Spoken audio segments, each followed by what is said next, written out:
Okay.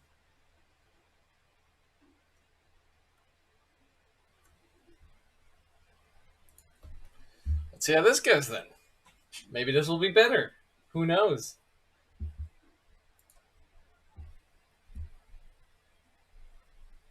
Refresh. Okay.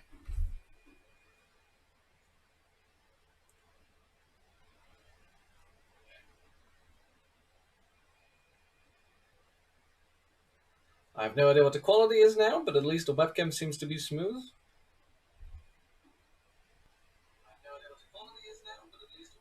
The mic is perfect. I love to hear that. And the chat works now, so I think we actually managed to fix it. At least for the moment. So if you notice anything, let me know. I have no clue what the quality of everything is. I'm doing this quite literally blind. Let's see. How's the gameplay? Is it laggy? Is it fine? It's not really that we're gonna need gameplay, but it would be nice that you guys don't see like screen tearing or whatever. Oh. I mean, it lags from me sometimes as well, so don't expect like a fluid game. Cool, cool, cool. All right, then I think we're actually in business. Yeah, the only thing I can't see is how many people are here or if anything weird is showing, but I will assume that it's fine. Web or micro quality is indeed just okay. To do. We're getting it sorted. We're slowly getting there. I already have 3 likes, so I appreciate that. Okay. I think we're good. I think we can actually do the stream. Great. I have like an hour or so, and then I should honestly head to bed. But good evening, or time-related noun to you. I can't see my own face, so I'm just gonna pretend like I know that I look good. Yes, let me ask again. How's everyone doing? There's only a few of you in here. If you watch this after I've streamed on a video, you can leave it in the comments or something how you're doing. It's always nice to hear. I'm just gonna put it on my phone, but then mute it. But then I'll at least have like an eye on it on the side. I guess, if I can find a good spot here. Boom. Okay, I'll leave it there. Yeah, so. There we go. Actually got that sorted. I wasn't sure how much of a trouble it was going to be. It was more than I thought it was going to be, but then again, within the parameters of struggle. There we go. Now I don't have to worry about that. And, let's see, let's open this up. Where are the settings again? Screen time, whatever. Not what I want.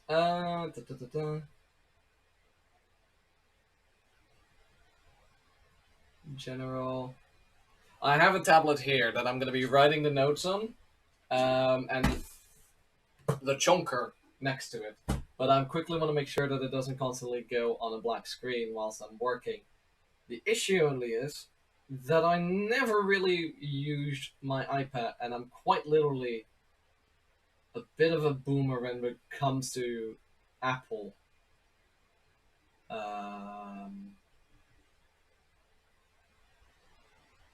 Stuff. So I'll just let you guys fill in. I'm going to try and work out how the tablet works, in the sense of that I don't want the screen to go off whilst I'm reading. And let me know if the mic needs to be moved more or whatever. Just, you know, feel free to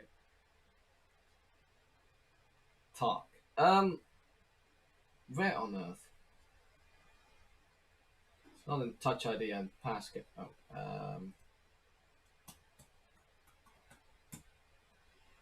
what is this? Nope. Battery. I do need to put this on the charger before suddenly the notes disappear. before I forget, because I only have like 10% battery left. There we go. And it just barely fits. Wonderful, wonderful. I'll move you over here.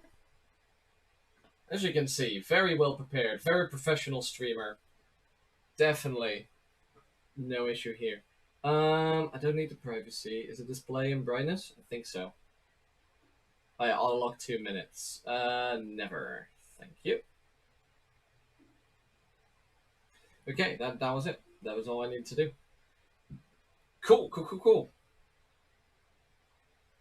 I don't think I can help you with that right now, Knorf, because I'm in the middle of starting a stream and only barely figuring out how to do this myself.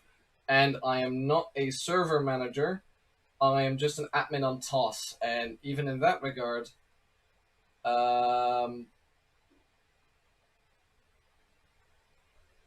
being an admin on TOS does not mean I have all the technical know-how. It's more that I know the rules and how to execute a ban. What will we be researching? Well, I'm glad you asked. For the renewed mod, which is on screen so that you have something to look at that isn't just my face, Speechbanks, of course, are coming back in a new system, which means I'm taking this opportunity to rewrite all the old Speechbanks, make them better, add to them, and for that, I need to do my research. And we're going to start with the Hobbits, because there's such a nice chunk of lore in the book, and on top of that, it's the region where everyone starts, so you would want those Speechbanks to be done first. So, I've already done some work. I'm basically on page 6 of Concerning Hobbits, or the prologue, and I thought it could be interesting or fun, or maybe just relaxing, if you're in the mood to listen to this later, for us to go paragraph by paragraph, add some notes to my document that I have here, and possibly debate some of the culture of hobbits, and what kind of Speechbanks we could write out of that, or possible quests we could write out of that. Sup, Gang Rider TV? Thanks for at least you 6 being so curious to poke in. This is... What happened here? There's a little dent in my page. So this is just going to be relaxing. It was just for me to test out if I can stream with all this stuff set up. And yeah, that's basically it. I'm going to drag this screen here. Cool, that seems to be okay. Doesn't seem to be breaking anything. Do you guys want the mic louder, or you guys want me quieter? Because I can now start editing that. Oh, that's disorienting. I have a delay on my right now. And like 3 different chats. Let's first find a nice spot to just sit idle, shall we? Where we can watch the hobbits in the sun and everything. Okay, hold up. Video settings. We're gonna just reduce some of this. No, not fabulous.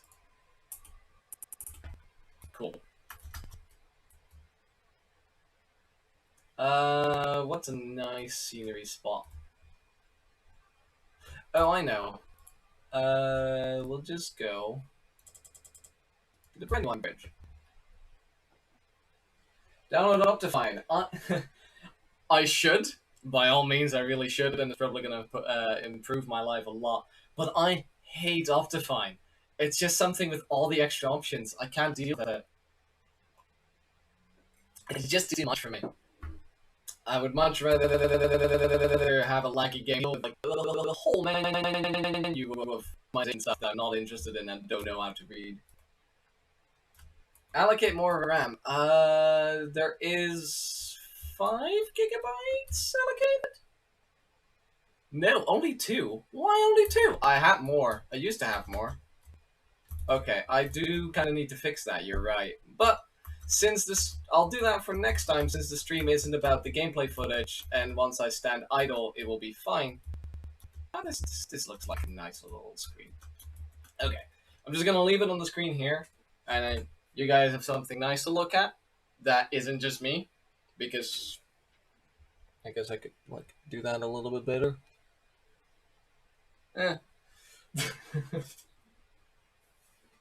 Yeah. Okay.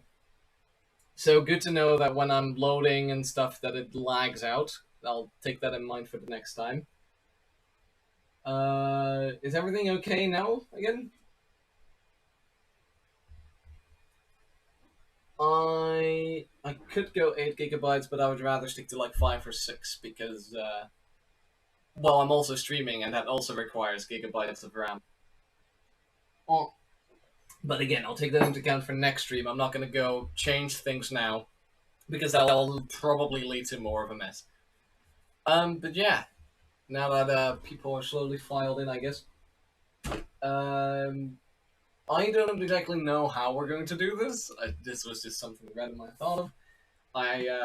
Like I said, I'm on page 6, on the second paragraph, right there. This is my bookmark. I think I'll just read out loud what the paragraph says. If you want, you can read along. If you don't want to, you can mute me, which would be weird to be in a stream, mute me. And then after that, I'll go over the paragraph again, and then I'll be writing down notes on the side on my iPad and kind of doing a back and forth regarding basically what we just read. So, the last paragraph that I read, which is the first one of page 6, was mainly about how even though hobbits are peaceful, they are surprisingly tough and resilient, difficult to daunt or kill, doughty at bay, but wouldn't kill anything for sport, and they are extremely good with a bow or with throwing rocks because of their keen eyesight, which has been mentioned before in a previous paragraph, and these notes will be compiled later. And yeah, basically the paragraph also ends with, if any hobbit stooped for a stone, it was well to get quickly under cover, as all trespassing beasts knew very well that they are very good at throwing rocks. Which we also see in the movies, of course, and in the video games.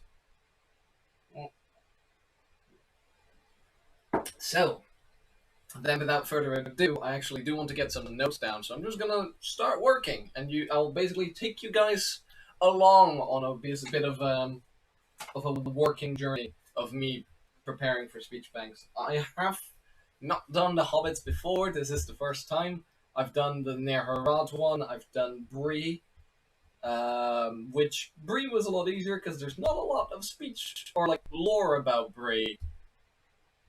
And the Lossoth were more difficult that I started on them, but I never finished because there's only 5 paragraphs about them, so you don't know what manner of way they talk. With the Hobbit, you have a bit of an idea of how they communicate, right? Alright. Dwindled long enough. Let's continue with the second paragraph of page 6. All students, please refer to that page. All hobbits had originally lived in holes in the ground, or so they believed, and in such dwellings they still felt most at home. But in the course of time, they had been obliged to adopt other forms of abode. Actually, in the Shire in Bilbo's days, it was, as a rule, only the richest and the poorest hobbits that maintained the old custom. The poorest went on living in burrows of the most primitive kind, mere holes indeed, with only one window or none, while the well-to-do still constructed more luxurious versions of the simple diggings of old. But suitable sites for these large and ramifying tunnels, or smiles as they called them, is that actually how you pronounce them, smiles? I hope so, were not everywhere to be found. And in the flats and the low-lying districts, the hobbits, as they multiplied, began to build above ground. Indeed, even in the hilly regions and the older villages, such as Hobbiton and Tuckborough, or in the chief township of the Shire, Michedelving, on the White Downs, there were now many houses of wood, brick, and stone. These were especially favoured by millers, smiths, ropers, and cartwrights, and others of that sort. For even when they had halls to live in, hobbits had long been accustomed to build sheds and workshops. Cool, well, again, that's the first paragraph. I'm gonna need something heavy to keep the page down. So I'll use the Adventures of Tom Bombadil as my paperweight, as he would have wanted. Let's see. So this is already something we've kind of adopted into the... Is this going to work? I kind of can use my phone as a paperweight. That would be easier. Yeah. So we already adopted this at some point when we did a small Shire update where we added the Hobbit cottages, and now I guess this reaffirms it. But we also got a little bit of extra information just about the fact that um, let's see, where was it? Oh yeah, the Miller, Smiths, Ropers, and Cartwrights. These are potential traders we can take into account. Thank you, Daniel. I'm trying to make it more pleasant to listen to me because God must have been annoying. So that, anyways, the millers and the traders that they were basically mentioning, or the craftsmen, we can put into the notes, and then later, when I write the speech banks, I can also offer this idea to Mevans of, hey, these kind of traders could exist in the Shire, because we have notes referring to them on page X and Y. So, speaking of writing, am I allowed to write in this document again? Yes. First off, only the wealthiest or poorest of hobbits still live in hobbit holes / burrows. The rest has long since adapted to living in cottages made of wood, stone, and brick. I'll get the typos out later because the keyboard is always on a delay with this book, or the iPad. I guess also because it's charging and trying to keep an internet connection. Let's see. Hobbits grew accustomed to building sheds for their millers, smiths, ropers, and cartwrights.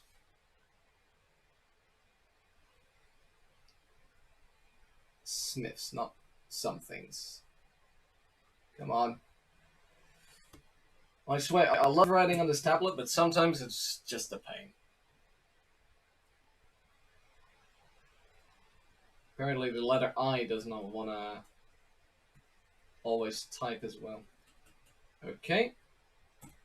What else can we take from these notes? Oh yeah.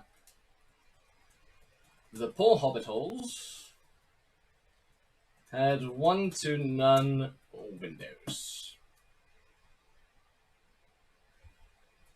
The smiles was a suitable size for these large and ramifying tunnels or smiles. The tunnels are referred to as smiles. Cool.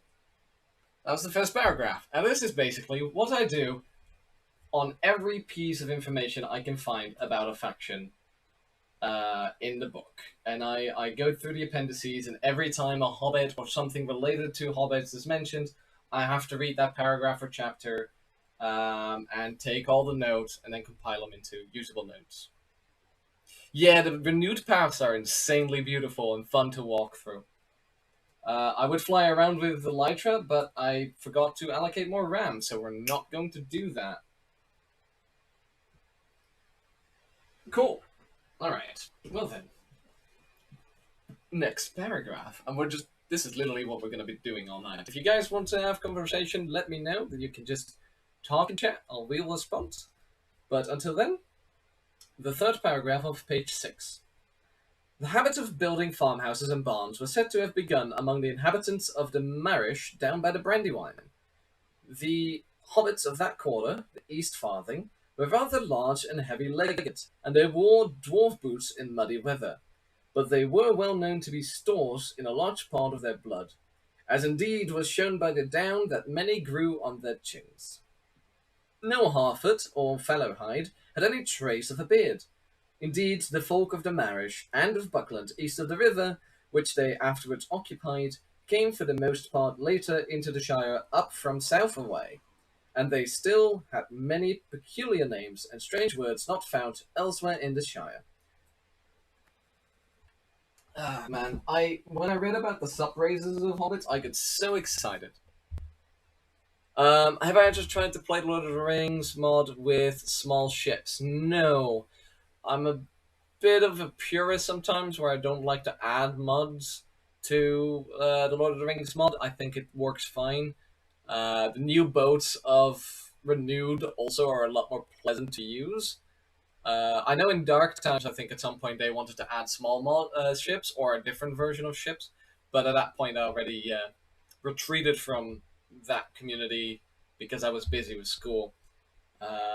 So I never got to really play around with it, but I might at some point.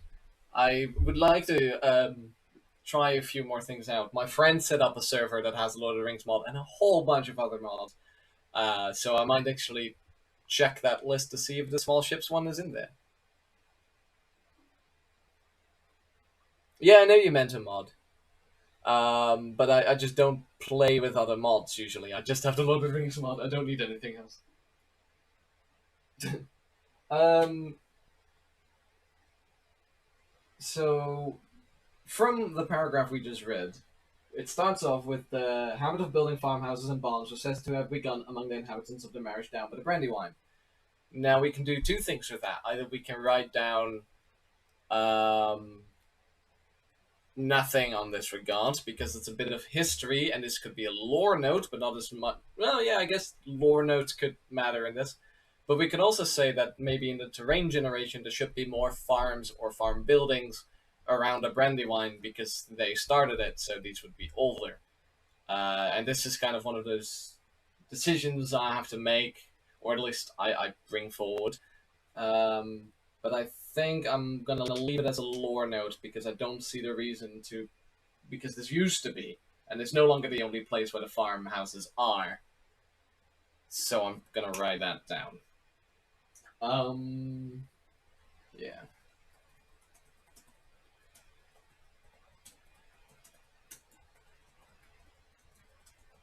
The Marish. Descendants of the what were they called again? The stores, which I already wrote about previously because those were in higher notes. Let's see. Um,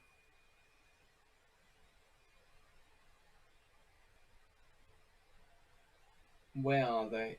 The stores lingered by the riverbanks of the Great Anduin and were less shy of men. They came to the west after the Harfoots and followed the course of the Loudwater southwards. And there, many of them dwelt between Tharbad and the borders of Dunland before they moved north again. Okay, so these are the people that lived in Enedwaith and stuff. Because, yeah, the Shire people have been all over the fucking place.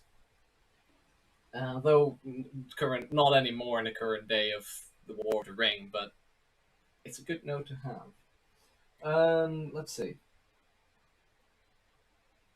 We already know that. Let's see.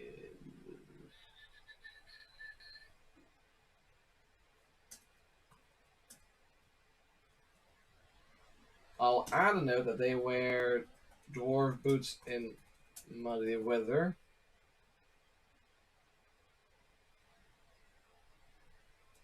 And are rather large and heavy-legged? Yeah.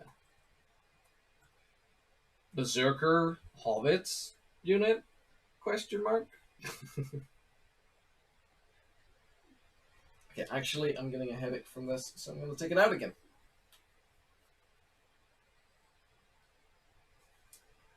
I also fucked up putting it in, so it's knotted in my hair. Fantastic. There we go. Cool. Then,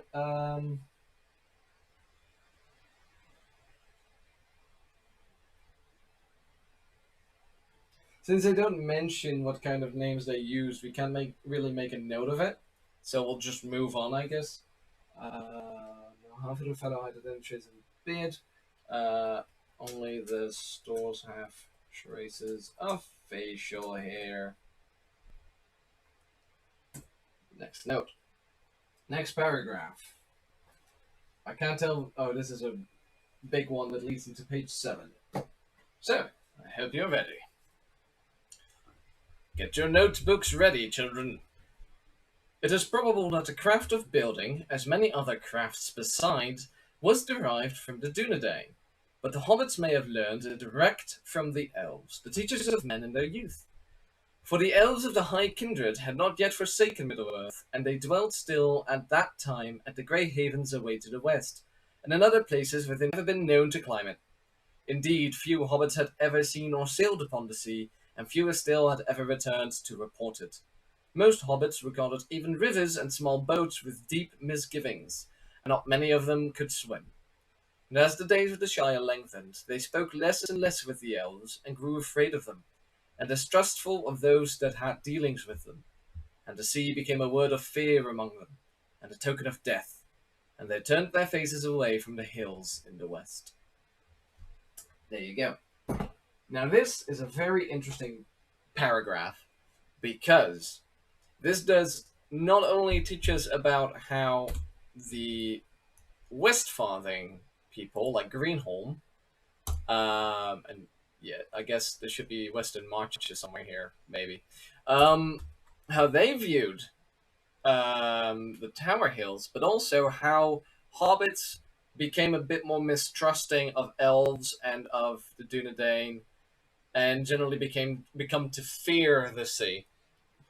Because if we take these notes, we can write speech banks regarding them actually talking about that, of either reminiscing, being one of the few that still trusts them, or making references to how they don't trust elves anymore, or they speak of this sea as a horrible thing. So we can use that to write more, playful speech banks.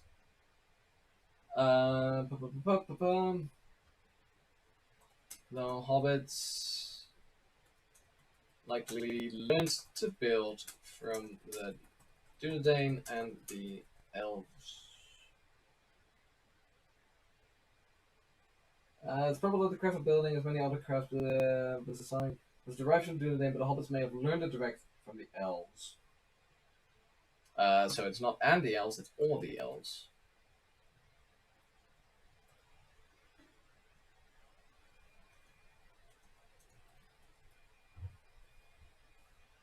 Let's see, how's everyone else doing? Because I've been talking a lot, and I'm not sure if all of you have fallen asleep, or if you're actually interested or doing this, listening to this on the side, whilst maybe doing your own stuff. Just I have to learn how to interact with the chat again.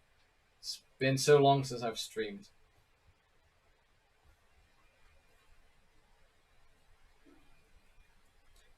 And I basically have only Daniel saying hi, so everyone else is just lurking.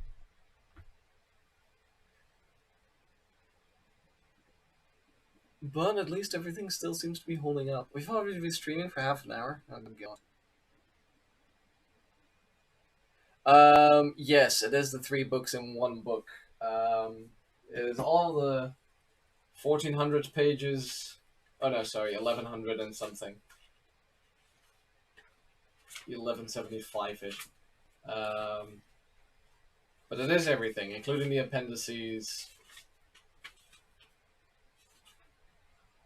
and stuff like that. Let's see. Well, it doesn't really show, does it? God damn it. How does a webcam work? It's everything. You can take my word for it. But I'm also going to have to be reading The Hobbit, checking if the Silmarillion has any references to the Hobbits. I don't think that it does. I have a moth in my room. 1 second. I don't have a moth in my room anymore. There was a tiny, was a tiny moth, not a pretty moth. I have the Adventures of Tom Bombadil, which I'll definitely be also going through at some point, because a lot of this is referring to hobbits. I especially like the Stone Troll and Perry the Winkle. I think those are very... Or was it the Lonely Troll?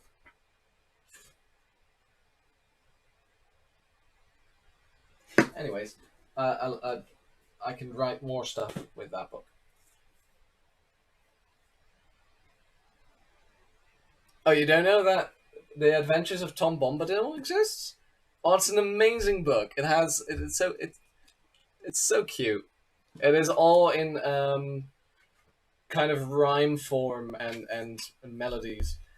The Man in the Moon stayed up too late. Basically, the song that Philly sings in The Hobbit is in here. I'm not gonna try and sing because that's not my talent. But there's a bunch of fun little stories in here. It's a bit like fairy tales. Oh, yeah. Most books that I tend to see have all three in one. It's very clumsy to read, but I like it. So one story in here, Perry the Winkle in the Adventures of Tom Bombadil, is basically about a lonely troll that eventually goes. He's the last one between Weathertop to the sea, and he goes to the Shire and becomes friends with someone eventually. I like to think that it's a half troll that made it to the Shire, but unfortunately, the mod team does not agree with me on this. Because I just thought it would be funny if the half trolls and the Shire were like friends of each other in a mod with factions, because they're so far removed from one another. But anyway, back to the notes.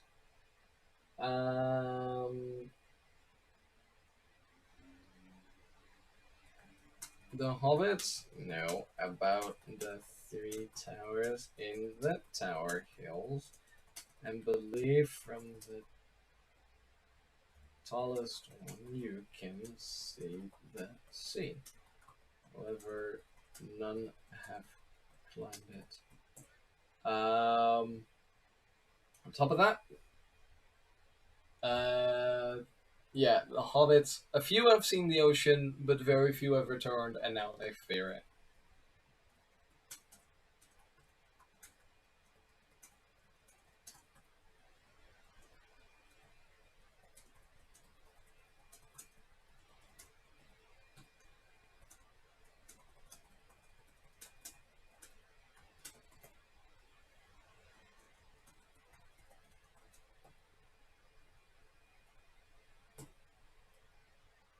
And finally,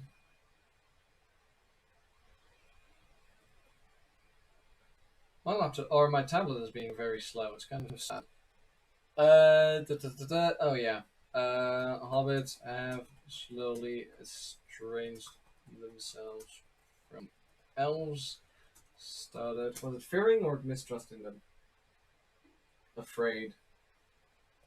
Afraid of them and distrustful of those that do deal with them. Okay.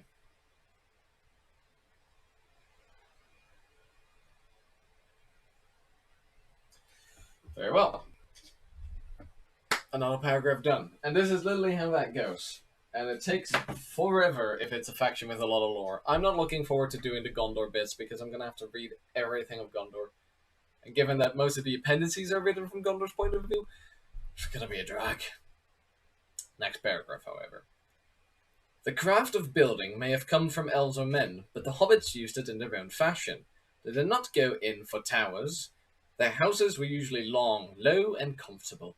The oldest kind were, indeed, no more than built imitations of smiles, thatched with dry grass or straw, or roofed with turfs, and having walls somewhat bulged. That stage, however, belonged to the early days of the Shire, and hobbit building had long since been altered and improved by devices, learned from dwarves, or discovered by themselves. A preference for round windows and even round doors was the chief remaining peculiarity of hobbit architecture.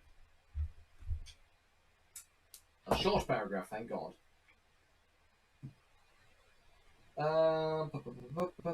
Yep, no new messages. Always nice.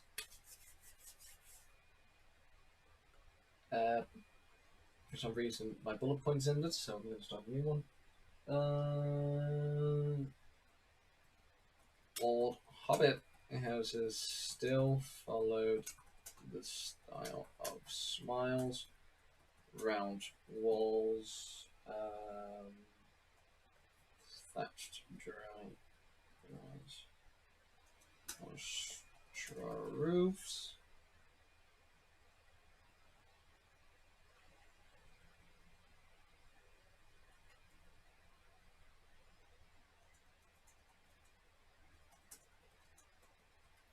have since then been altered and improved by devices learned from dwarves or discovered by themselves. So, dwarven stonemasonry we might actually find a little bit in the Shire, given that they learn from the dwarves how, like, if like the stonemason stuff from dwarves. I'm not sure how that's going to affect, but it could lead to some quests. For example, a Hobbit mason wanting some dwarven bricks to learn more architecture from it, etc. Stuff like that. That's what you really have to think about in this case. Okay.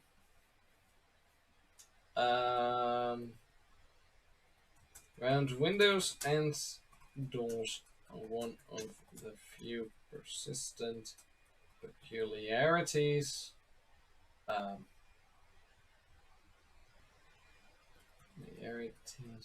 of Hobbit architecture.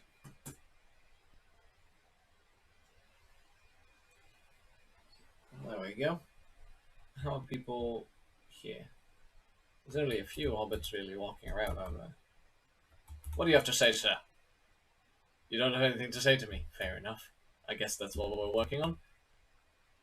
I should really not, like, move before more lag ensues. I'm just going to change the scenery up a little bit.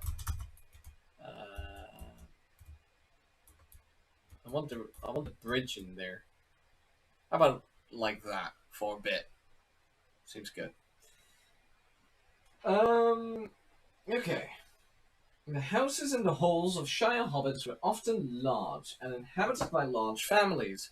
Bilbo and Frodo Baggins were as bachelors very exceptional, as they were also in many other ways, such as their friendship with the elves.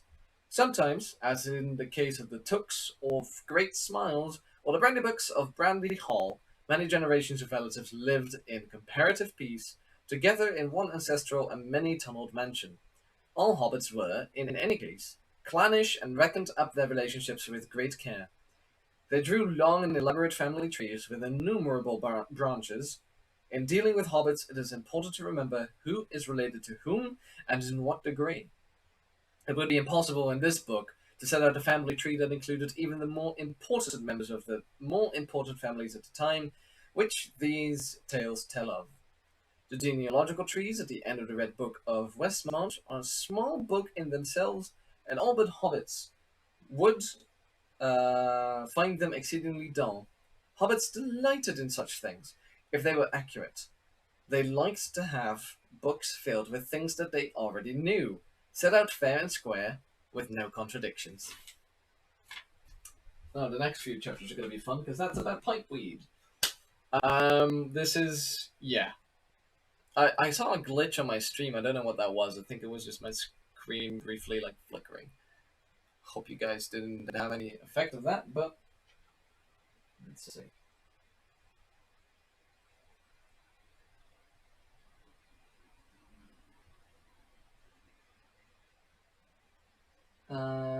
No messages that are extremely important to me, although I did get a bit of a... Spawn some carousels. Oh, I can do that.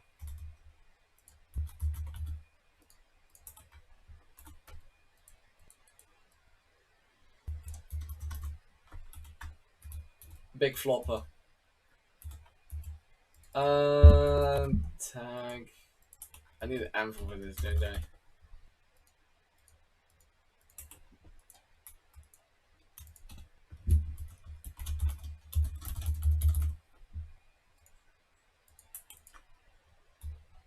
Let's see. You are gonna be... I need to give you fish?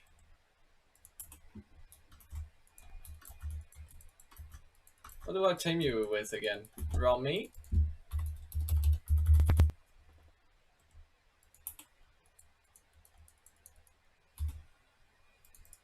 Oh yeah, caracal, sorry. I always mispronounce that. I don't know why.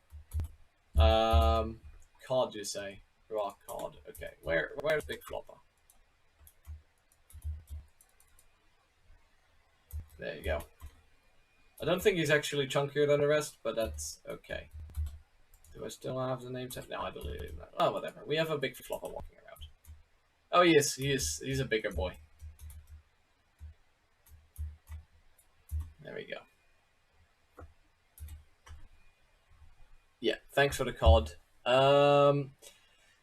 Yeah, I don't know why, but I keep saying carousels instead of caracals. Yeah, no, he has the dot on his nose. He's a good boy.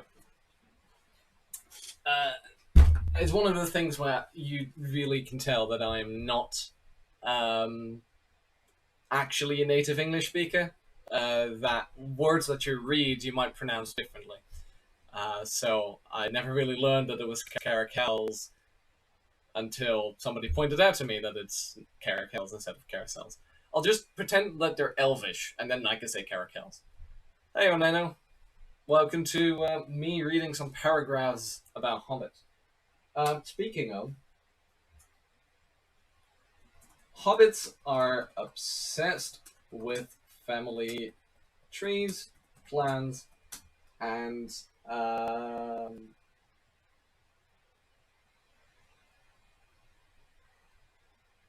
relations, I'll say.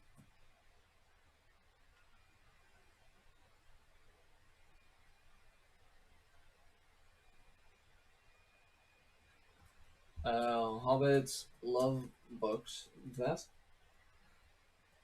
are filled with things they already knew. All fair and square with no contradictions.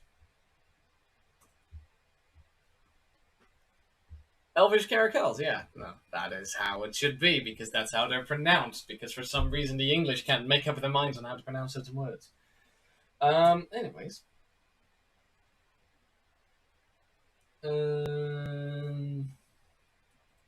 Tooks of great smiles and brandy bucks of, what was that? Brandy Hall.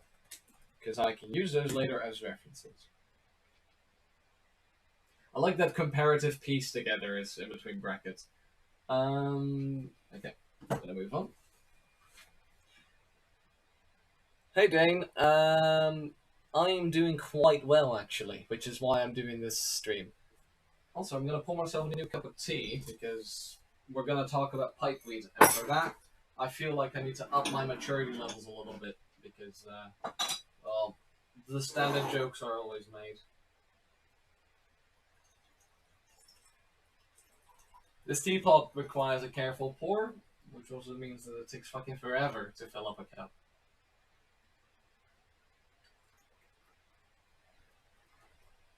There we go. Put that there. Where am I from? I'm from the Netherlands. I am Dutch. I don't like to admit it, and I'll do my best to play off my accent as best I can. And as far as people have told me, I'm doing a pretty good job at it too. Which I'm very grateful for. There we go. So, concerning pipeweed. Which, by the way, is not weed, it's just tobacco. It's just as addictive. Idea for the Speechbanks. Like some hobbits, warning the player not to try pipeweed, telling the player off. What they might do is say that you shouldn't be taking pipeweed from Bree or shouldn't be taking pipeweed from the Shire, respectively, because they both think they have the better pipeweed or that they were the first to grow it. There's already some references in that in the Bree Speechbanks or the Bree Banks in Legacy, because when I read up on that, it turns out that there's quite a rivalry between families there concerning who actually has the better pipeweed and who came up with the idea of growing pipeweed. Well, the Speechbank's in renewed. Oh, he shakes his head. I didn't know. That's new. Conditional Speechbank engine. Yeah, no, there's just placeholders that Matt's put in. So there are no Speechbanks yet. That's what I'm trying to fix. Which renewed build is this? The latest one. I don't know what the version is. Maybe I can see that in mobs. That's not in here. Is it in here? We can briefly check.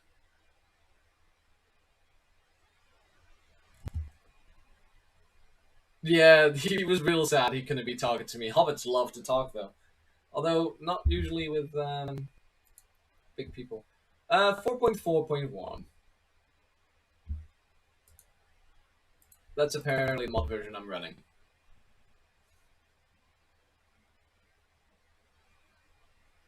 I forgot that it does not like loading stuff in.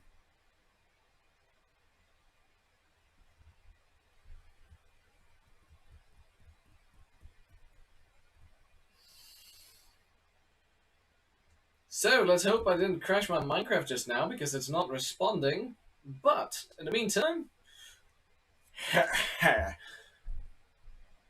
there's another astonishing thing about hobbits of old that must be mentioned. An astonishing habit. They imbibed or inhaled, through pipes of clay or wood, the smoke of the burning leaves of a herb, which they called pipeweed or leaf. A variety probably of nicotiana. A great deal of mystery surrounds the origin of this peculiar custom, or art as the hobbits prefer to call it. I'm going to stop with talking because the world was loading, and last time I heard it didn't like when it was loading and I was talking. So I'm just instead going to sip some tea.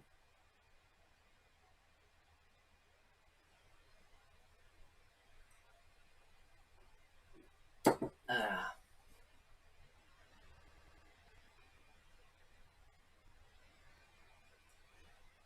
Yeah, nicotiana is probably is the Latin name for nicotine, probably. Tolkien, in the prologue, still liked to pretend. I'm going to wait for a second till everything fuzzes again. There we go. In the prologue, he's still pretending like the Middle Earth was an old, or that halflings are still around, and that Middle Earth was an old version of Earth. So him referring to it as nicotiana is probably saying of like, oh well, we know now as tobacco and nicotine they used as pipeweed, but of course that isn't really there anymore. Complaining about pipeweed from Breeze Shire, maybe we won't complain about the quality of a delivery of pipes. That is a very good idea, and also a great quest to make of like delivering some pipes to Hobbit.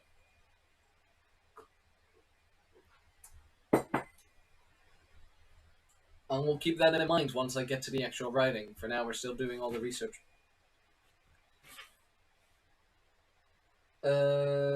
Yeah. I mean, we have so much more to give. This is still the prologue. We've only done 2 pages so far. Um, so I was in the middle of my paragraph, but I stopped because it was loading, and I didn't want to like create some static or whatever. Um, All that could be discovered about it in antiquity was put together by Meriadoc Brandybuck, later Master of Buckland, and since he and the tobacco of the South Farthing play a part in the history that follows, his remarks in the introduction to this Herblore of the Shire may be quoted. Which is interesting because that means we get to add a lore book that is Herblore of the Shire. And that, my friends, I'm looking forward to writing. Pretending to know about smoking. Another sip of tea. The amount of tea I go through on an evening of research, it's not okay. So,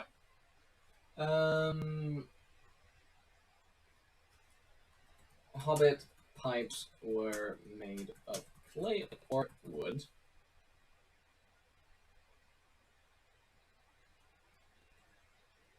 Hobbit smoke a herb they call pipe dash weed or leaf, which is likely a. I don't think I'm gonna write down the Nicotiana thing down because that is fourth wall stuff.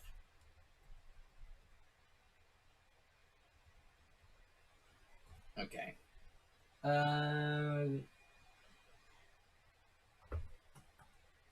Hobbits prefer calling smoking pipe, weed, and art over a custom. Let's see.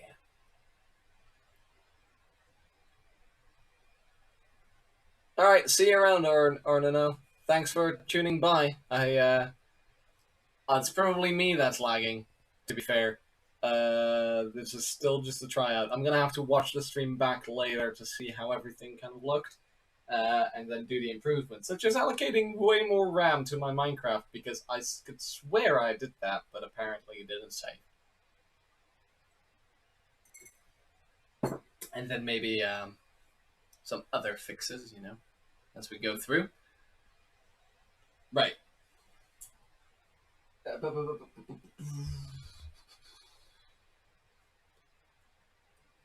Mary wrote the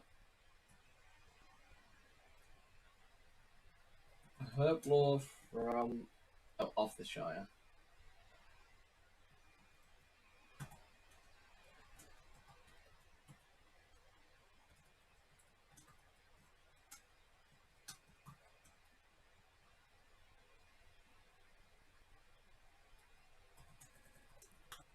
You know what the funny thing is? I could write the Herblore of the Shire for the mod, but there's going to be a bit of a chronologic dissonance, because of course it's starting at the War of the Ring. So Mary isn't Master of Buckland yet and hasn't written a book yet, but it's already a lore book you can collect. So I might have to think about that, of writing other books that prelude the Herblore of the Shire. Do you know how far Speechbanks are to implementation? Well, basically as far as I am, because once I have the research done and I start writing the Speechbanks, I can present them to Mevans, and then Mevans can finalize the Speechbank system, so we can actually put it in execution, because it's very hard to pre-code something entirely if you don't know exactly what the execution is going to look like. So we're working on that together. I'm hoping with these streams that I can work on them a little bit more consistently, and therefore get the speech banks in quicker. But it's going to be a long and arduous process. Well, I'm hoping to do it gradually, though. So you'll probably get Hobbit Speechbanks first, and then after that, I'll pick the next faction, which either will likely just be the orcs. I don't know which orcs yet, though. Maybe I'll do Mordor and Gondor, because those are the big factions, and you interact with them the most. Gundabad is not a thing. Northern Orcs, yeah. Northern Orcs might be one I'll do next. But I'm likely just going to work, you know, I'll likely do the Shire first, maybe Gondor and Mordor, and then just expand around the Shire, because, well, that's where most players are going to interact first. So working from start point outwards, you kind of develop content as people spread. The only issue is that I, of course, work less fast than you guys play. But there's very little I can do about that. What on earth was that?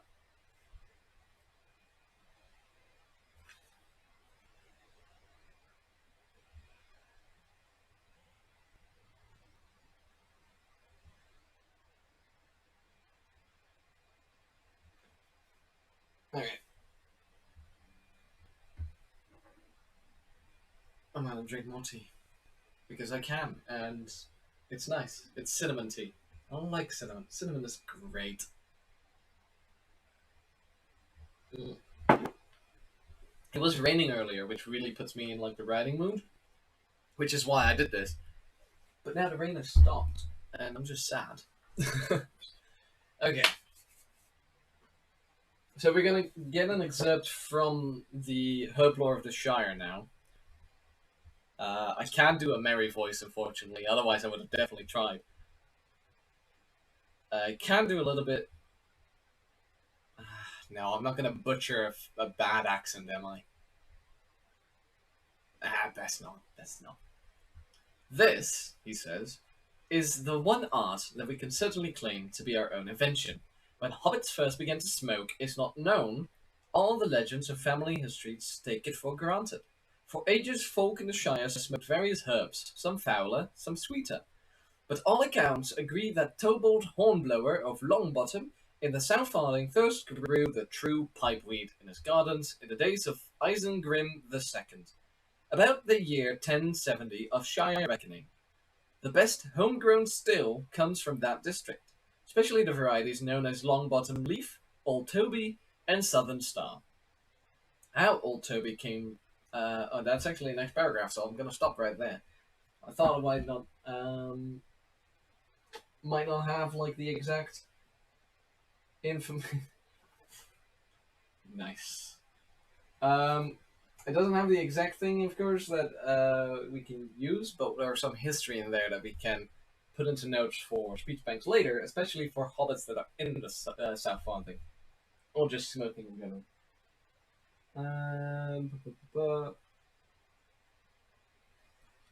Hobbits used to smoke other herbs as well. And Kobold Hornblower of Longbottom is, on all accounts, the first to grow and smoke pipeweed as we know it.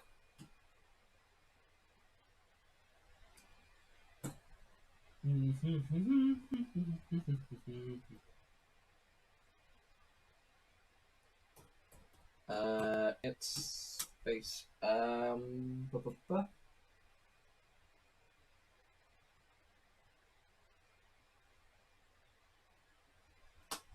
In the days of Isengrim II, circa 1070 Shire. Reckoning.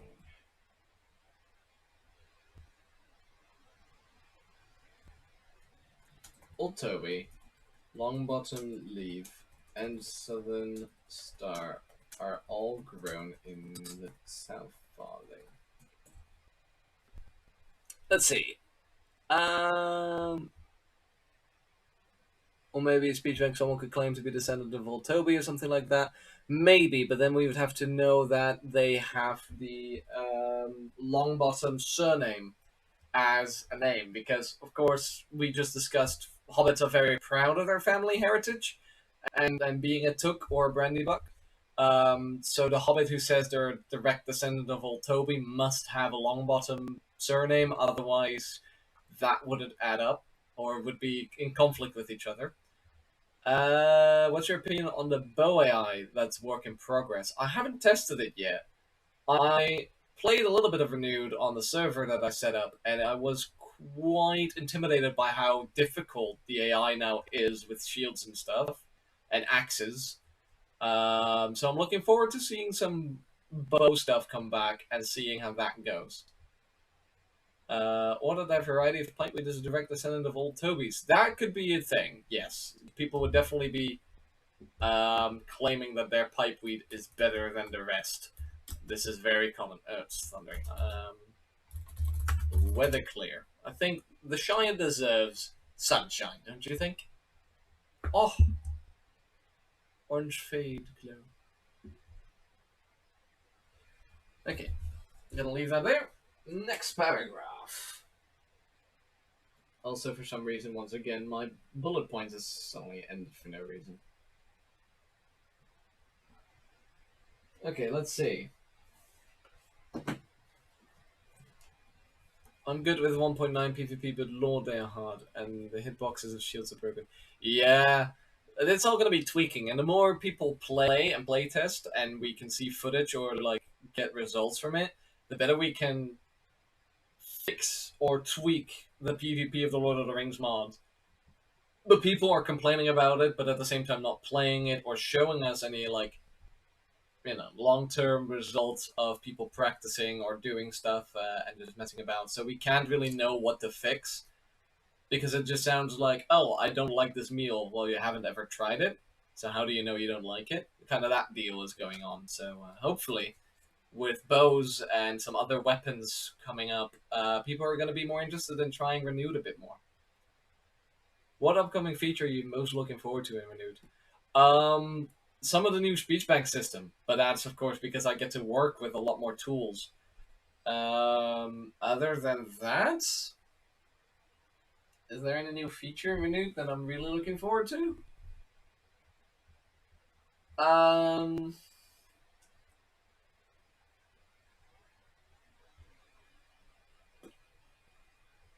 I'm generally very like I'm looking forward to all the old stuff in Legacy, like older structures or older speech banks getting replaced with a new crispy looking or better detailed version of it. That's really the thing that I'm looking forward to the most is just improve what we had. Moomakill, of course you'd want that. Have a friend to take on aggro because they tend to spawn a lot, have a lot of armor, and deal lots of damages. Yeah, they. Well, I fought some orcs and they didn't overwhelm me as much. I did get ambushed a couple of times, but that felt challenging and cool. I think right now the biggest point that you want to do is well, the issue is we only have swords, right, and axes, and those that range just isn't great. Hopefully, when things like spears and halberds are back in, or modifiers that give long, people are going to be a lot less like upset with it. And the how fast they fight was a community decision. We put it on as a poll on the Facebook and on Discord, I think. It's like, oh, do you want the old system or do you want them to fight with the new system? And everyone said new, which meant they attacked like so much faster. Decent gear, the orcs are not much of an issue. Yeah, if you have like enchantments on them, even if you use basic faction gear, they're not much of an issue, but they can quickly like gang up on you. And because of the healing working in renewed, like working differently in renewed, I died a few times where I really got overwhelmed and was like, wow, okay. Hiring NPCs will also be more useful. True. You aren't no longer a one-man army until you get used to this system. I think it's also a lot of that. People are just not used to this, and therefore it's harder. But as soon as you get the hang of how the combat flows and you change your tactic up a bit, it's going to be easy. Sometimes also NPCs just keep blocking your attacks to the shield. Yeah, that's an AI behavior thing that we're still tweaking.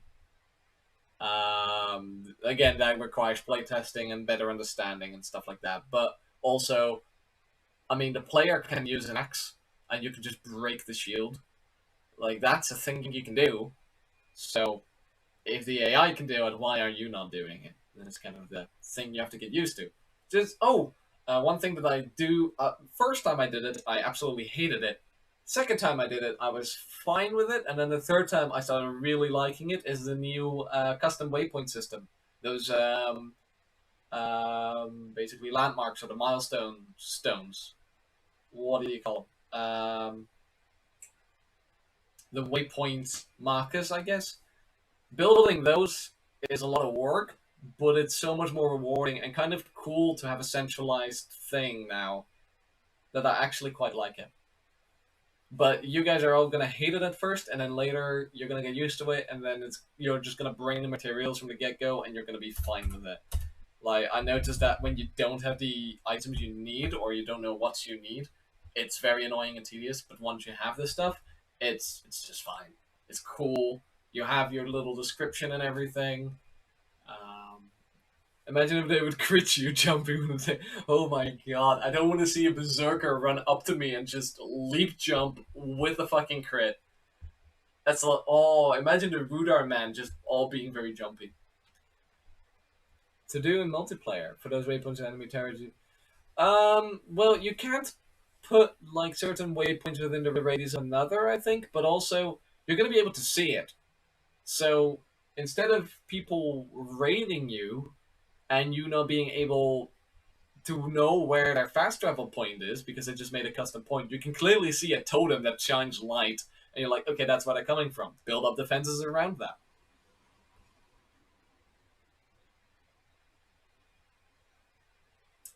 Yeah, that's again, Dane. That's all tweaking, and we need people to play for that, and we need to see how in real time this pans out from like mass feedback, and not just like a server of 5 people is not going to be a good point of assessment because it's such an isolated group. Project MMO, and then a few of the plugins, fighting orcs with the stone swords was interesting. Yeah, I've had some fun with that as well.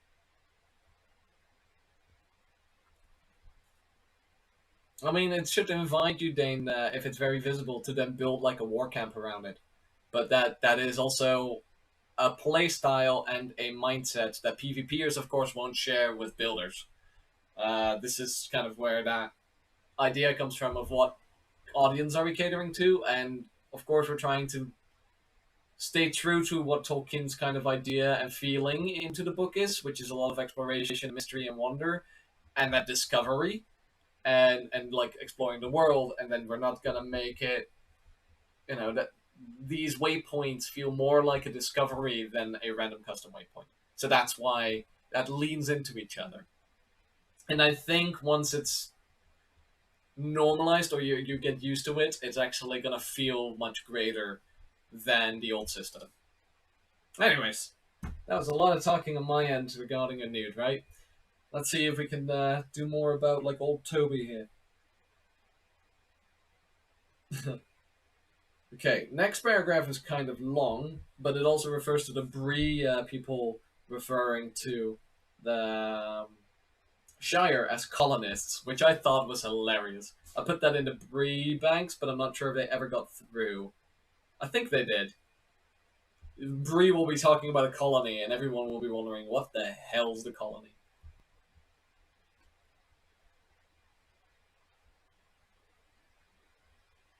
It would be great if they would build.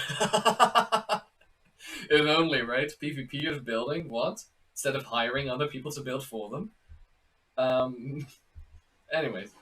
How old Toby came by the plant is not recorded, for to his dying day he would not tell. He knew much about herbs, but he was no traveller. It is said that in his youth he went often to Bree, though he certainly never went further from the Shire than that. It is thus quite possible that he learnt of this plant in Bree, where now, at any rate, it grows well on the south slopes of the hill. The Bree hobbits claim to have been the first actual smokers of the pipeweed. They claim, of course, to have done everything before the people of the Shire, whom they refer to as colonists. But in this case, their claim is, I think, likely to be true.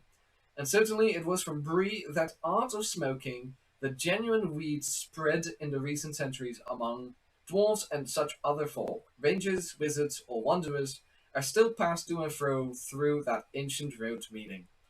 The home and centre of the art is thus to be found in the old Inn of Bree, the prancing pony, that has been kept by the family of Butterbur from time beyond record. So, Mary actually admits that Bree was the first to smoke pipeweed, but the Shire all believe that Toby Longbottom was the first to smoke pipeweed. And here you can see that conflict between the two kind of groups. So that's the interesting thing, right? And you can play on that with speech banks and quests. But let's dissect this paragraph into actual text. It's possible Toby got the pipeweed from Bree hobbits where they, sorry, small fly, claim to have been smoking far before the Shire and have taught it to wizards, rangers, and other wanderers. I hate that when you do weather clear that it like cues the rain so much quicker. But what are you gonna do about like shitty Minecraft code, eh? Okay, we still have Big Flopper here, so we'll just look more at the boy. Yeah, flap your ears. I don't think we actually need to say more about this because this refers mostly to Bree, and the Shire doesn't really. Well, they know Bree, of course, and they're going to be talking about Bree. They'll be referring of like, they're wrong, but well, we don't know for a fact.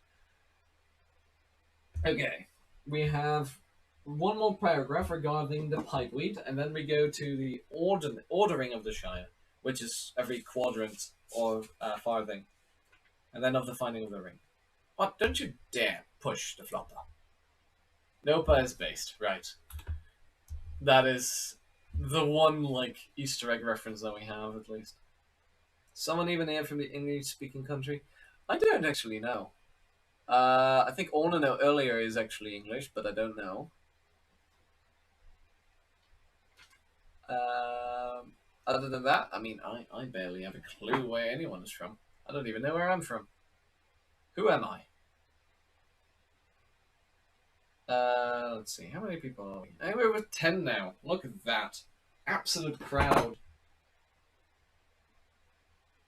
Right. All the same, observations that I have made on my own many journeys south have convinced me that the weed itself is not native to our part of the world, but came northward from the lower Anduin. Whether it was, I suspect, originally brought oversea by the men of Westerness. It grows abundantly in Gondor, and there is richer and larger than in the north, where it is never found wild and flourishes only in warm, sheltered places like Longbottom. The men of Gondor call it sweet Galeness, and esteem it only for the fragrance of its flowers. From that land, it must have been carried up the Greenway during the long centuries between the coming of Elendil and our own days. But even the Dunedain of Gondor allow us this credit. Hobbits first put it into pipes. Not even the wizards first thought of that before we did. Though one wizard that I knew took up the art long ago, and became as skillful in it as in all other things that he put his mind to. Aw, Gandalf getting an honorable mention from Pippin, or Merry. How sweet. Oh, one of my candles is about to die. I'll just put this wax with the other one. Maybe that'll help. Let's see. You are the legendary maker of Speechbanks. Well, only for the more recent ones. Also praise Flopper. Yeah, Flopper's a good boy. We'll let him walk for a while, otherwise we don't want him to get too fat. He'll be around. Only for recent banks have I been really, like, honing in on it alone. Before that, it was always a group effort of the entire mod team, and before I even was there, it was a few people selected. Also, I'm not the one who writes all the lore alone. That is usually a whole team that we have put together between wiki staff and some mod team folk. Man, you're so chunky. You have anything else to say? Oh, yeah.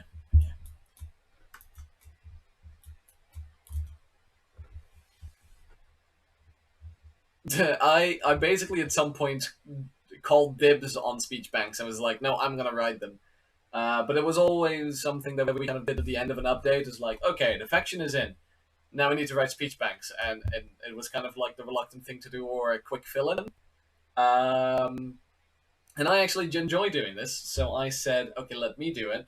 And then while they were making all the structures and the code and stuff like that, I already could prepare the Speechbanks, and that worked really well. Okay. Anyways. All of this is very much modern knowledge because it is Merry's observations from his travels after the Lord of the Rings. So I'm gonna say that I'm not gonna write this down.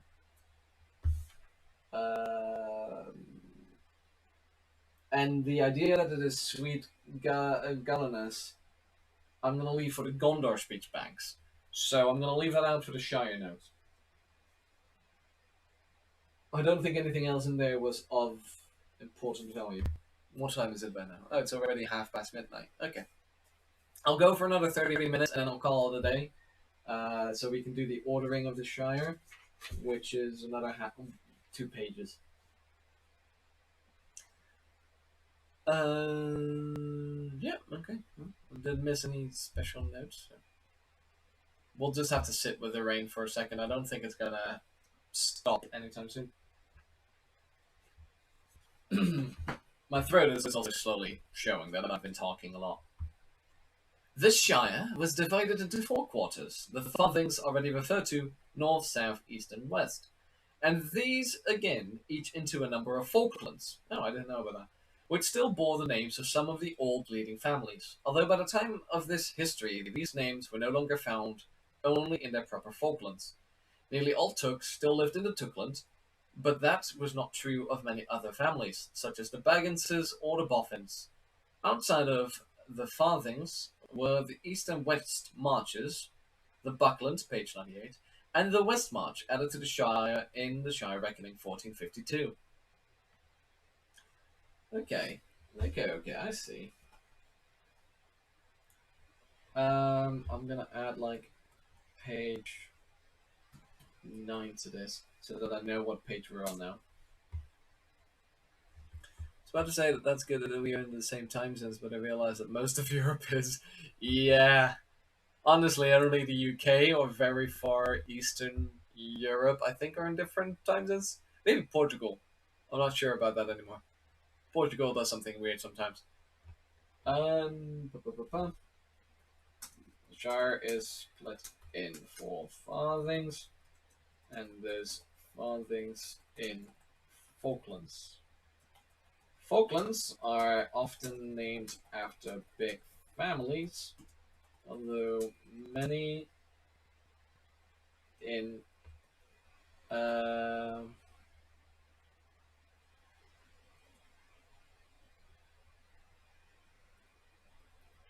goddamn slow keyboard.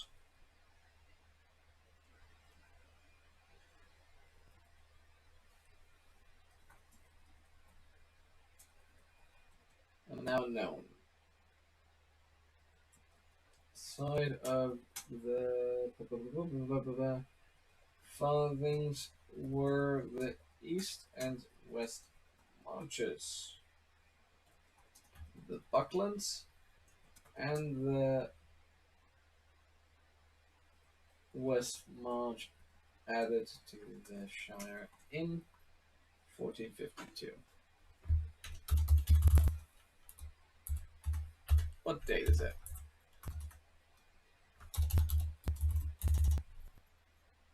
Oh, okay, so the West Marches aren't added yet.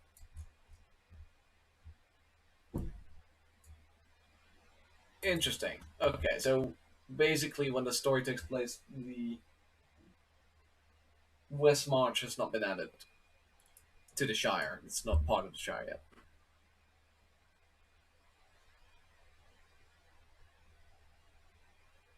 Hello, hello. Welcome to this stream where I read parts of the book and then talk to myself some more. Okay, short paragraph. Nice.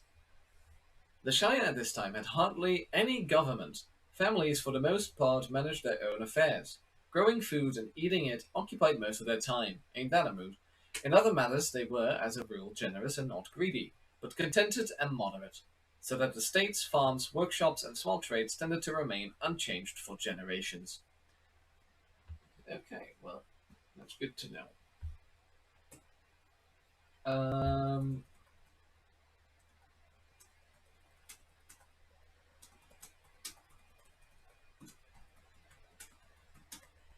Care of affairs themselves.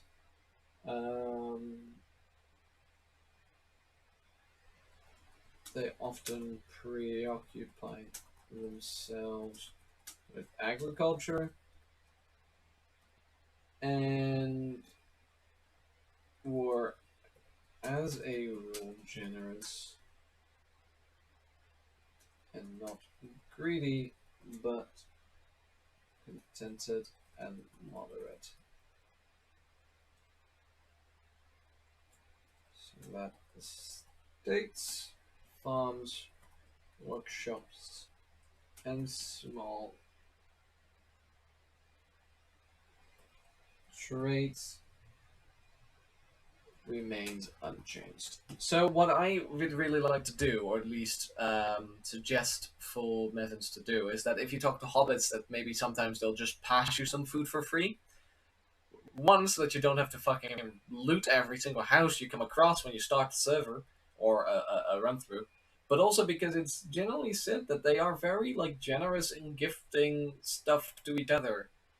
And I think it would be a nice little gesture that they have positive alignment with hobbits, that they're like, here, have this apple or have this piece of pie. Because also when you think about Bilbo in the movie, you know, Gandalf comes in and he lists his entire pantry just as an offer of, would you like something? They're very hospitable. You just don't see it a lot in the movies because there's no place for it in the pacing. Also, I want more tea.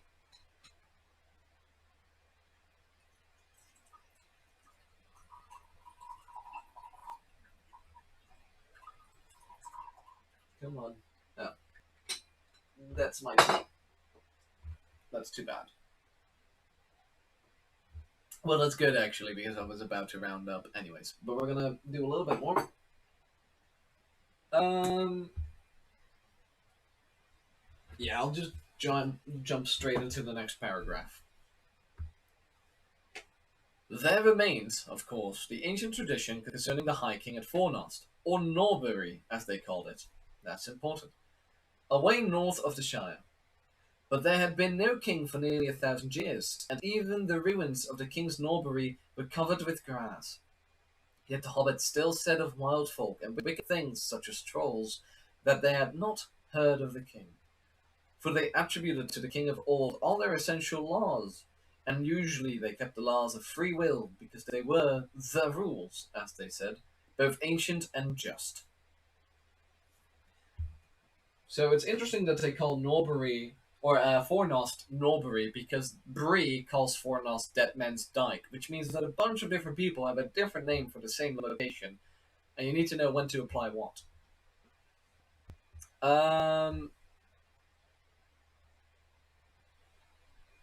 I played Lord of the Rings mod in 2019, but I watched YouTubers and the bar on the top was just blue and red. Oh, that's the very, very old mode. Or they were playing classic. When the bar was just red. Oh, fuck. I threw tea all over myself. Well, if it's all red, they might have been in near Harad. Pardon me whilst I go clean off some of that tea spill. Well, there you have your little meme of the stream. Me spilling tea on multiple occasions today. Luckily, I missed the keyboard by 2 inches. Or for, you know, the metric system users, 5 centimeters. A little bit less than that, probably like 3 centimeters. So more like 1.5 inch-ish. I don't think that was on camera, but I don't mind. Luckily, the tea was practically cold.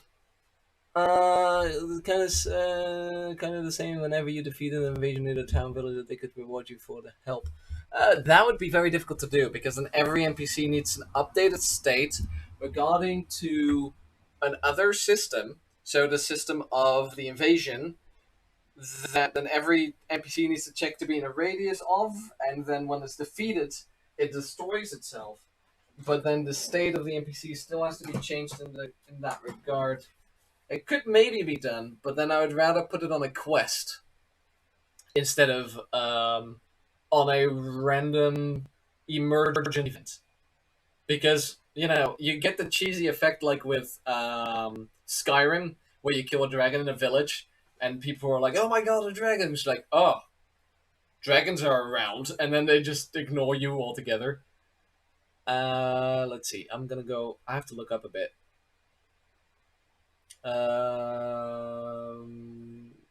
When stealing becomes a punishable act, that will come in handy when stealing becomes a punishable act. I don't know what you're referring to there anymore. Daryl X? Back in the prehistoric era of 2013, yeah. Why English is so hard, bruh? What? Oh, I see. Like vanilla with the villagers. Yeah, true. Villagers do have that. So I guess maybe we can look into that code. I am clumsy with beverages. At least, if the beverage is alcoholic, I'll be very careful because booze. But if it's tea, I've burned myself plenty of times. The video is 6 years old. Oof. One project based on Lord of the Rings mod created a weather system. Why couldn't you make it for... One project based on Lord of the Rings mod created a weather system. Why couldn't you make it for 1.7.10? Different code, different structure. Basically, the reason that renewed takes so much time is because the way they do that code is fundamentally different. To say like, oh, just do it for 1.7.10 is kind of very difficult. We have sandstorms and ash storms in Legacy, I believe. Did we not? But the reason weather systems work differently in 1.16 is due to the fact that the code works different, and they redid some of their biome generation, etc., so that vanilla could do this, and therefore now we can do it in renewed, if I'm not mistaken. Now, common anyway, stealing becomes a punishable act. Okay, so then the hobbits give food items. So you mean that they then stop giving you food, or they start giving you shit? Hobbits, yeah, okay. Anyways, my knee is now really cold because the tea cooled off. But at least I didn't hit my keyboards, I didn't hit my iPad, I didn't hit my book. Altogether, that was a streak of luck. That the arc that I hit it in was just on like my wrist support thing for my keyboard, so like a little cushion thing. That's all it hit, and my leg, but my leg will recover. Where was I? Oh yes. Hobbits from the Shire refer to Fornost as Norbury. The Shire still adheres to the rules as given by the Fornost King of old.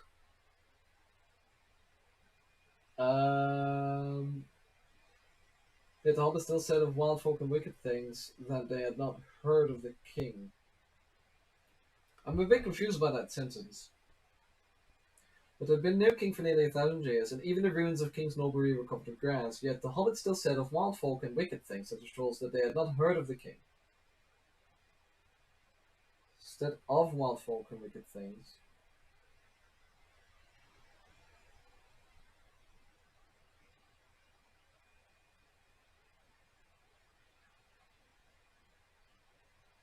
So basically they refer to the king even though it's not been there for 1,000 years? Hobbits might make remarks to the king against wild folk and wicked things. So I could use this in hostile speech banks, where they might like shout in the name of the king or something like that. Because that's how I interpret the sentence. Maybe I'm misreading that. But whatever.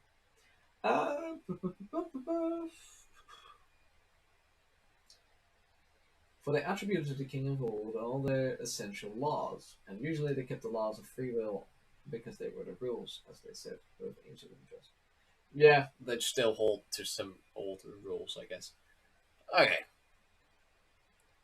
21 to me for first time that was so much fun. I of course didn't know anything about the mod. Only 2 people watched Lord of the Rings movies, and it was not me. Oh, if this is your first exposure to the Lord of the Rings mod, I'm very curious to hear what your experience was, because that must have been quite something. Just to play a random big Lord of the Rings mod. See if I can find a 4-leaf clover.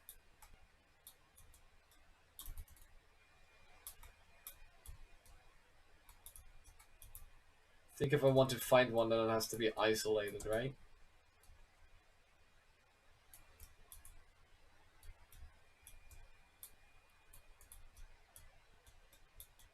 Because it wouldn't grow in a cluster, given that the clusters Well, maybe they do grow clusters. I actually don't know. Ah,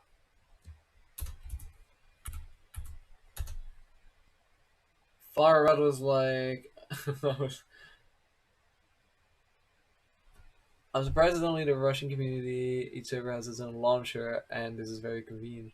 Why are there no server launchers in the English-speaking community?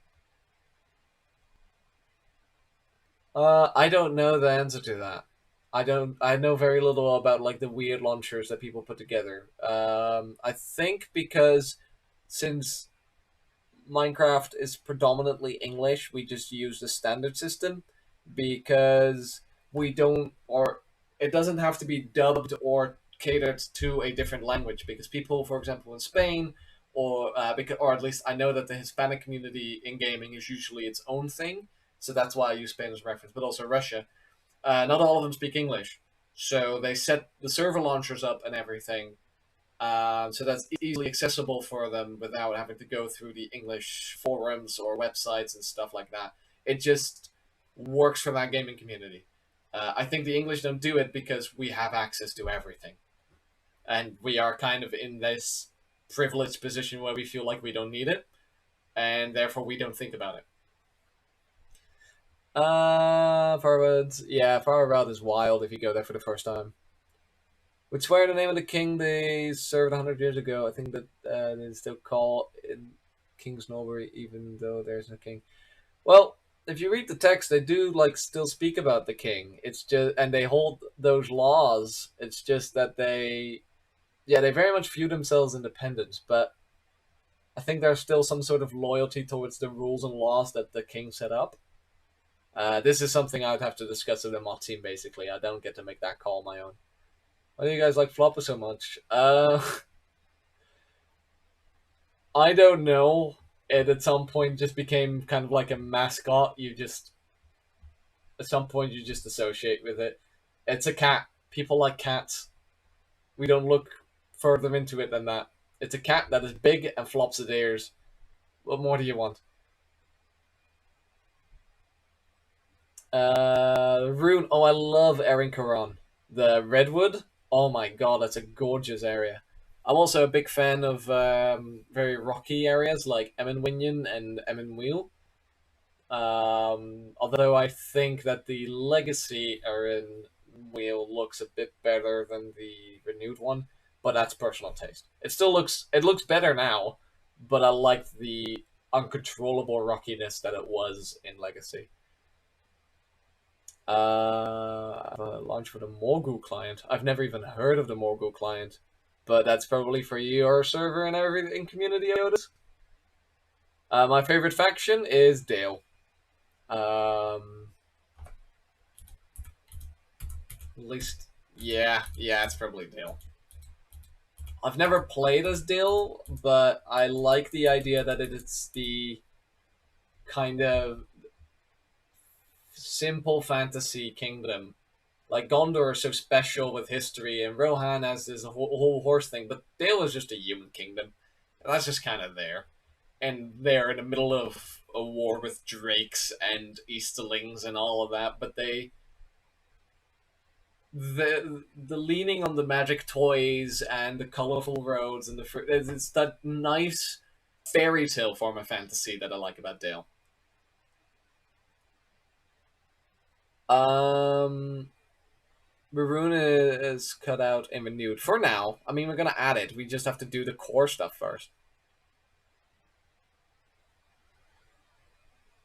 Um, Runa, this mod is such a huge community, but still pretty tight knit. Yeah, it's clusters. I mean, there's a very tight knit community, but for especially like the official server, but that's not the end community because the wiki is its own community as well, and there are other servers like the One Ring was huge for such a long time. I don't know where they're at now, but they're also their own very tight knit community. Um, I think the one thing that we all just agree on is that we like the Lord of the Rings as an IP. All right, well, let's see. I have 6 more minutes left, so I'm gonna do. That is a rather large paragraph, I think. Oh no, never mind. I'll do one more paragraph, which is kind of big, and then after that, I'll wrap things up because I have to be up early tomorrow, and it's almost 1 a.m. So, it is true that the Took family had long been preeminent, and for the office of Thane had passed to them, from the old bucks, some centuries before, and the chief Took had borne that title ever since. The Thane was the master of the Shire Moot, and captain of the Shire Muster, and the Hobbitry in arms. But as Muster and Moot were only held in times of emergency, which no longer occurred, the Thaneship had ceased to be more than a nominal dignity.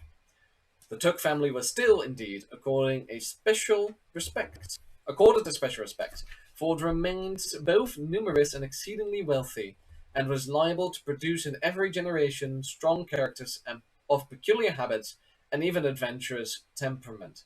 Could you not push me, sheep? The latter qualities, however, were now rather tolerated in the rich than generally approved. The custom endured, none the less, of referring to the head of the family as the Took, and of adding to his name, if required, a number, such as Isengrim II, for instance. So there's some stuff in here about like the basically who is in command in the Shire. About as useful as the royal families in the Netherlands or in England. Says wealthy and was liable to produce in every generation strong characters, particularly and even of qualities rather tolerated than generally approved.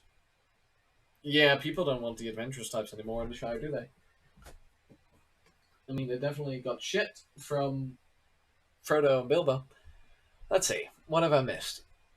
The far out will get changed. Is that true? Some changes are in store, yeah. More like a reassessment, like we do with most stuff, of like, okay, we did this. Is this still true to the core or to the source, or can we do better? And then we'll improve it. Everything's open for change at this point. Vaharad dwarves, I highly doubt it.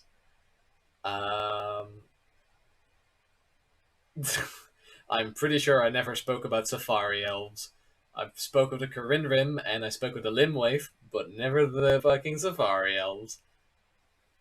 Although technically it would not be impossible, but I don't see it happening. Because I would have to make up everything on the spot. There's no mention in the book of any elves that have gone south of, I'd say Umbar, but well, if you consider Meneltama, I'll say like I don't think there's any mention of elves going south of Umbar.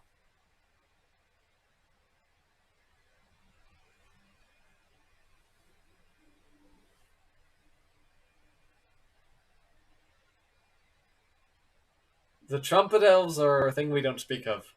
Anyways.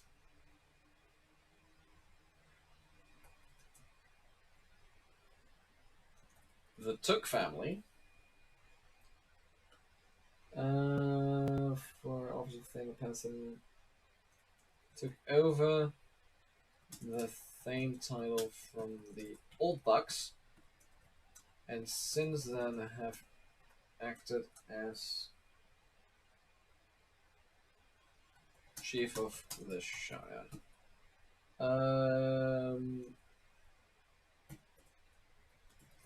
The chief had control over the Shire Moot, the Shire Muster, and the Hobbitry in arms. I like that. That's a weird name.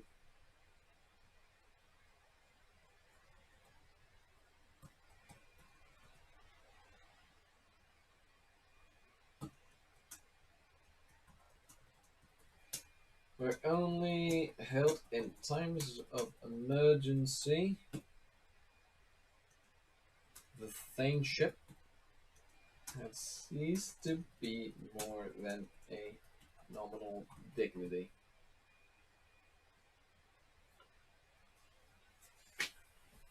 Liable to produce.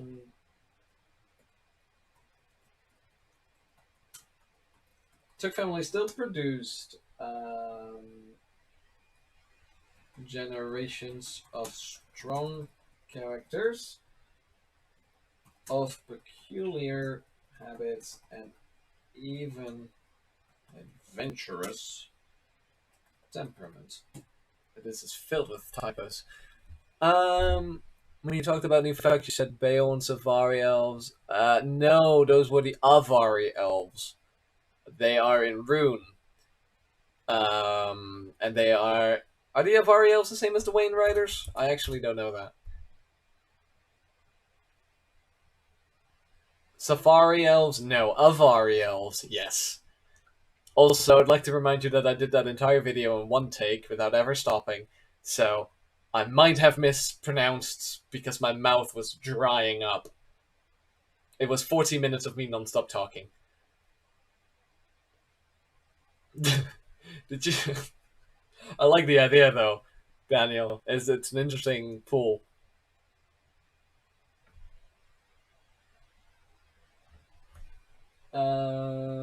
Although that is tolerated now.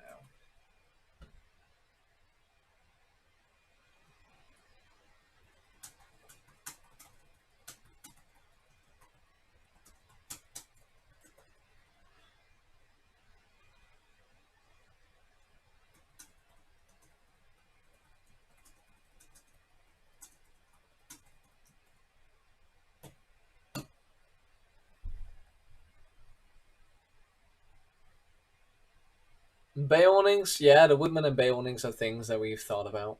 I would still like, we have the bear, right? Oh, that's the polar bear, fine. Imagine if you're, like, seeing a, let's put a Dunlending next to him. You have, like, a Dunlending just walking around and then suddenly they into a bear. How funny would that be?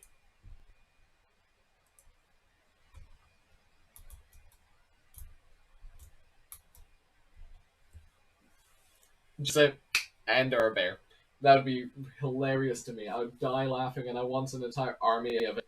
Because you just, like, there would all be humans, and then with, you know how the elves yell Dagahon as soon as they go into combat and they all get their bows ready? You just hear, like, a bunch of growls, and they all just turn into bears that storm the enemy. You'd kill me. That'd be funny. Okay, I'm gonna leave it here.